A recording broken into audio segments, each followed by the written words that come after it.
Hi అండి, నేను మీ అనామక రైతు అనానమస్ ఫార్మర్. మామిడి చెట్ల విషయంలో నా స్టోరీ, నా డిసప్పాయింట్మెంట్ సాగా అనేది కంటిన్యూ అవుతుందండి. ఇది ఇంకో మామిడి చెట్టు. దీనికి వెనకాల కూడా ఒక స్టోరీ ఉంది. ఈ డిసప్పాయింట్మెంట్ స్టోరీ ఏందని నేను ఎక్స్ప్లెయిన్ చేస్తాను చూడండి. ఎందుకంటే ఇది రైతులకి ఉపయోగపడుతుంది, ఎలా జాగ్రత్తగా ఉండాలి.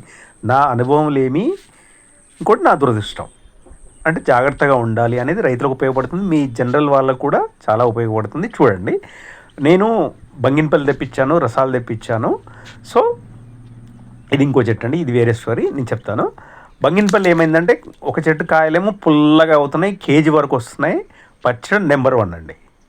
సో అక్కడికి ఒక డిసప్పాయింట్మెంట్. ఇంకో బంగినపల్లి ఏమవుతుందంటే, పూత బాగా వస్తుంది, పింద నిలబడట్లేదు. ఇక చిన్న రసాల విషయానికి వస్తేనేమో, చిన్న రసాలు మెయిన్ మొక్క ఉంటుంది కదండి, అంటు మొక్క కట్టడం వల్ల మెయిన్ మొక్క నుంచి కొమ్మ వచ్చింది, నేను తీసేయలేదు, నా అనుభవం లేమది. సో దానివల్ల ఏమవుతుందంటే, ఆ మెయిన్ మొక్క కాస్త ఇప్పుడు అంటు మొక్కని డామినేట్ చేస్తుంది. నాకేమో చిన్న రసాలు కావాలి, అది డామినేట్ చేస్తుంది. సో అదొక ప్రాబ్లం. వీటన్నిటి మీద వీడియోస్ చేశాను, చూడండి ఒకసారి, మీకు యూజ్ అవుతుంది. ఇక్కడ నా దురదృష్టం ఏంటంటే, ఈ చెట్టు విషయంలో చూడండి, నిండుగా వచ్చింది. నేను కోరుకున్నట్టయితే చాలా బాగుండేది అసలు. ఆ మొక్క అయితే నేను తెప్పించింది పునాస. ఎప్పుడూ ఉంటాయి కదా తోటలో, మామిడికాయలు ఉంటాయి కదా అనేసి నేను తెప్పించాను అనమాట. తెప్పిస్తే ఏమవుతుంది, ఇది కాస్త గినాస అయింది.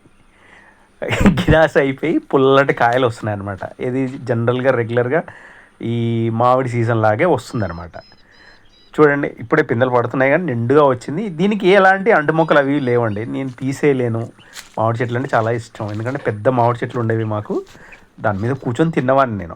మావి నాటుకాయలు, పండు పండితే మాత్రం ఒక ఆరెంజ్ కలర్లో ఉండేవి, స్వీట్నెస్ చాలా బాగుండేది.